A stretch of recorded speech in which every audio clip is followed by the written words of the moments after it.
I've also got this bracket to do. This is the main bracket for the rear exhaust that I've derusted as best I can. Exhaust is off the car now, as you can see. And another one there. I'm going to have to weld these together. I think I'm going to treat them, paint them, and then we're going to weld them together and then just fill in the little bits afterwards. That's that. Rear exhaust bracket, took it off and refurbished it, which is good. So now what's supposed to happen is, let me think, that goes like that there, and the exhaust comes through there. This holds all the muffler at the end and everything like that. This goes something like that there, in there, and you can see what's happened is the bolts have snapped because they're all rusty and shitty as I tried to take them out. So what I'm going to do now is get all the placement right and set up, and then I've got to weld these two together, and I thought if I welded them through those holes, if you can kind of see that, and that will kind of act a bit like a bolt as long as I go nice and OTT, nice and hot on the MIG welder. What I'll have to do, I think, is put this in place first on the car. One thing I noticed is it's got 3 bolt holes here that were meant to be attached to the car. Rear near side rail, but only one bolt was in place. That was that bolt here, and the whole thing was hanging off. Just how someone had fit it. I don't know how they managed to do it. Very odd. So I'm going to put this on first, then mark this up underneath, and then on the car, and then weld it upside down on the car, which I hate doing. Welding upside down on the car is such a shitty job. It's impossible to make it good. And then mark position, and then weld through like that somehow. Also, when I was messing around with the rear of the car, the rear quarters, cutting some bits out, I've just seen a member that I cut through by accident and weakened the chassis, so I need to weld that bit up. I won't bother showing you, it's just an inch of weld or something like that. Right, we'll update with further progress by. Okay, so what we've got now is the new restored half of the bracket, at least, with new polyurethane hangers, and that's all been pressed onto the exhaust, and that's all going to go back on in one section, and then the other half is up there, as you can see. That's bolted on there, and I've cleaned a couple of patches. So what we'll do now is we'll get the exhaust in place, and then my plan is to weld that half, the little black half there, onto that half there, because the bolts are snapped underneath, as you can see, and we'll see if we can weld them together and see how that goes. Okay, that didn't work. When it all went together, the exhaust didn't really fit the car, and I remember that's exactly how it was. It was kind of banging on the bumper, and that's why I ended up putting these little rubber pads in. Bang in there, and just burnt the rubber and smelt like shit. So, genius idea. Where these bolts have snapped off, I'm going to weld a bolt on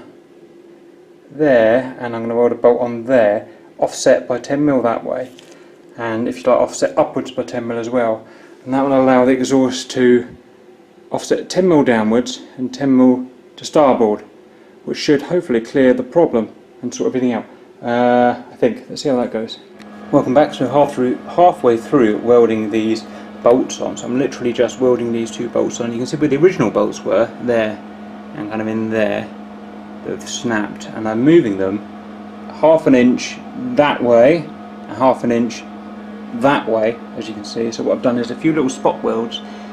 Where's the camera? Kind of like with that one there, to get everything lined up in position. You test it, and then you cut them off and you try again. You test them and you cut them off and you try again until you've got them in the right place, and then you convert them into continuous form welds. Like you can see that little one in there, just to add, which is what actually gives the strength. So I'll finish off this, paint it up, and we'll go and test it out. Welcome back, valued viewers.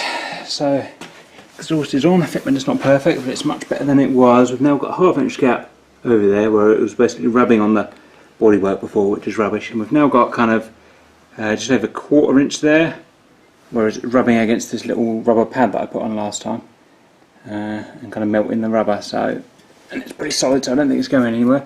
So although not central, it's superior to what it was. Look in here, here's where the gubbins is. So that is where that's where the kind of 2-piece mount is there, and you can see the little screws, bolts dropping down. That's where we welded those bolts on. So it's all much happier now. I'm happy that it's strong enough, which is good, and it's attached all properly now and fitted better. So that's the exhaust. I fitted the clutch lines as well. Just need to put the clutch lines back on from when I took them off. Now it's time to start it up for the first time since, well, God knows when actually. Oh, so a little bit nervous, but we'll see. Battery is on. Come on, baby. I guess the first thing to do is pressurize the fuel lines to make sure that we're not going to have leaks. Hear the fuel pump going. Sounds good. Just going to pressurize those up to full 4 bar. Just looking for any leaks.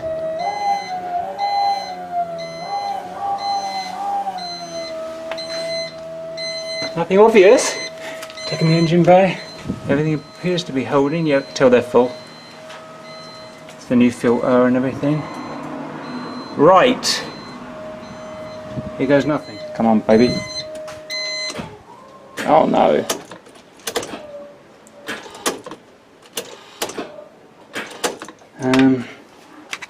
Feels like it's just a dead battery actually. Okay, take 2. Trying a different battery. Just rip this one out of Eve's. Hopefully you won't mind. Let's see what happens now. So let's check the fuel pump again. Okay, and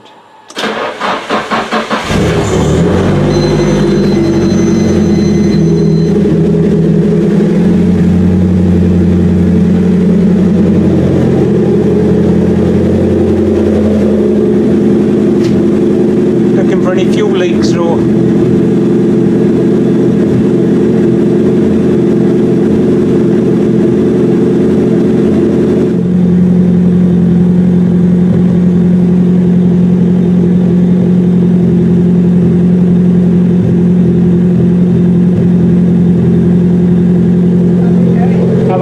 mug. Wonderful. Working car. Happy? Yeah. Good. Just checking that the fuel lines are holding.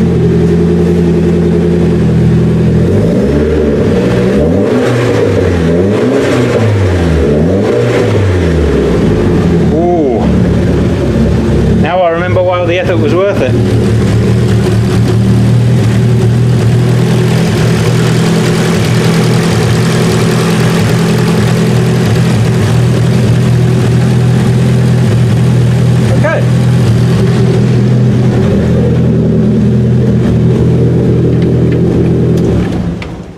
That is officially one working Victor. No obvious fuel leaks. Obviously I haven't tested the brake lines yet because I haven't put any brake fluid in and bled them yet. So that's that.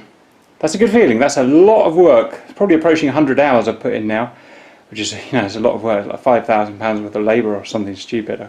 Next thing is we are going to look at the undersides of the doors, I guess, and maybe, oh, and the seat. We're going to need to start looking at the seat.